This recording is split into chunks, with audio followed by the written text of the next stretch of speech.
চাঁদপুরের ফরজগঞ্জে এক বিভীষিকাময় রাত। রাত 10টার দিকে রূপসা উত্তর ইউনিয়নের রুস্তমপুর এলাকায় গুলিতে নিহত হন এক মোটরসাইকেল আরোহী যুবক। নিহত রুহুল আমিন ফরিদগঞ্জ পৌর এলাকার পূর্ব বরাইলি গ্রামের মাওলানা মাহমুদুল হাসানের ছেলে। দেশ সন্তানের জনক এই যুবক ছিলেন একটি প্রাইভেট ব্যবসা প্রতিষ্ঠানের বিক্রয় প্রতিনিধি। প্রতিদিনের মতোই 11 নভেম্বর সকালে পণ্য বিক্রির উদ্দেশ্যে বের হয়েছিলেন তিনি, কিন্তু আর ঘরে ফেরেননি। আমি টেন্ডা দিয়ে আসলে মাছ মারতাম, আসি এখানে বসে আছি, আমি এখানে মাছ মাইরা বসে থাকার কারণে এর ভিতরে ওনারা ডাকাত করে আসতেছে, যে ডাকাইতে আমার সবকিছু চলে গেছে, ডাকাতের সবাই মিলে ধরেন ডাকাত ধরেন এই এরপরে দিতে রাস্তা দিয়ে ঢুকছেই, ঢুকার পর দিয়ে চলে গেছে বাস। এখান থেকে আইসে বাস ঢুকি আমরা চলে যান ধরছিল। তারপর দিয়ে আমি বলে দিচ্ছি যে ভাই খারান কি হয়েছে, খারান লাইট মার। এরা আমার বলতেছে যে মোটরসাইকেলের লাইট তো, কিন্তু ওই মোটরসাইকেলের লাইটের কারণে মানে এত আলোতের মধ্যে আমার যা বলতেছে যে তুই 17 শুট করে দিয়ে লগে ওই বেটা ছিল, যে বলতেছে যে যার মাল নিয়েছে সেই বেটাও বলতেছে যে ভাই তাড়াতাড়ি ধরেন। আমি আরো 2জন লোক ছিলাম এখানে, কিন্তু ওই রাইফেল যখন শুট করছে বাস ব্যাকে দৌড় দিছে বাস। প্রত্যক্ষদর্শী সোহাগ হোসেন জানান তিনি টেটা দিয়ে মাছ শিকার করছিলেন। হঠাৎ মুখোশধারী 2 আরোহী এক মোটরসাইকেল নিয়ে আসে এবং অপর একটি মোটরসাইকেলে থাকা রুহুল আমিনকে ডাকাত বলে চিৎকার করে গুলি করে বসে। এরপর তারা নিজেরাই ডাকাত বলে পালিয়ে যায় অন্ধকারে।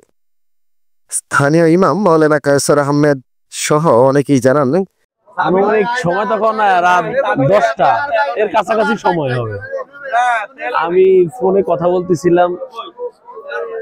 এই সময় আমি দেখি পিছন থেকে আওয়াজ আসতেছে, ডাকাত ধর। আমি পিছনে তাকাই দেখি একটা হুন্ডার মধ্যে 2জন যুবক, এরা সামনে খুব স্পিডে হুন্ডা চালাচ্ছে, আরেকজন পিছন থেকে ডাকাত বলতেছে।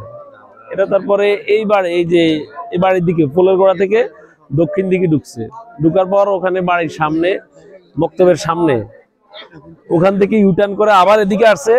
যিনি মারা গেছে উনিও ওদের পিছনে ডাকাত বলে আসতেছে। তখন আমি এখান থেকে উঠছি, উইটা যখন এদের ডাকাতের সামনে গেছি, যাওয়ার পরে ডাকাতের হুন্ডা একবারে অফ করার মতো অবস্থা হয়ে গেছে।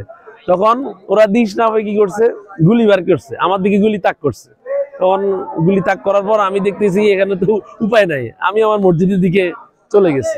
গুলির শব্দ ধরে এসে তারা দেখেন রাস্তায় মোটরসাইকেল সহ পড়ে আছে এক যুবকের নিথর দেহ। রইল চাচা মোহাম্মদ আলী হোসেন নিজে বলেন, প্রতিদিনের মতোই কোম্পানির কাজ শেষে বাড়ি ফেরার কথা ছিল। রাতে ফোনে খবর পাই ভাতিজা আর নেই।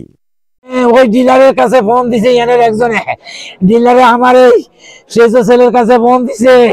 আমি এশার নামাজ পড়ি নাই, মসজিদে যাইতে পারি নাই। আমি এশার নামাজ পড়তে দাঁড়াইছি, এমন সময় যা চিৎকার দিছে, আব্বা ওই রুল ভাইয়ারে মাটি ফেলাইছে। পরে ফেসবুকে এসে লাশ পড়ে গেছে, পরে ফেসবুকে এই যাচ্ছেন 15-20 হাজার টাকা আসিল, ওর টাকাও লেগেছে। তারপরে 5টা গুলি দিছে, একটা মুখের মধ্যে, 4টা বুকের মধ্যে। ফরিদগঞ্জ থানার ভারপ্রাপ্ত কর্মকর্তা শাহ আলম বলেন, কে বা কারা এই ঘটনা ঘটিয়েছে তা এখনো নিশ্চিত নয়, তবে পুলিশে জড়িতদের শনাক্ত করে আইনের আওতায় আনতে কাজ করছে। একজন পরিশ্রমী যুবক পরিবারের একমাত্র ভরসা দুর্বৃত্তদের গুলিতে প্রাণ হারালেন অকালে। ফরিদগঞ্জের শান্ত জনপদ আজ প্রশ্ন করছে, কেন এই রক্ত, কেন এই মৃত্যু? Robin মাঝার, BPC news.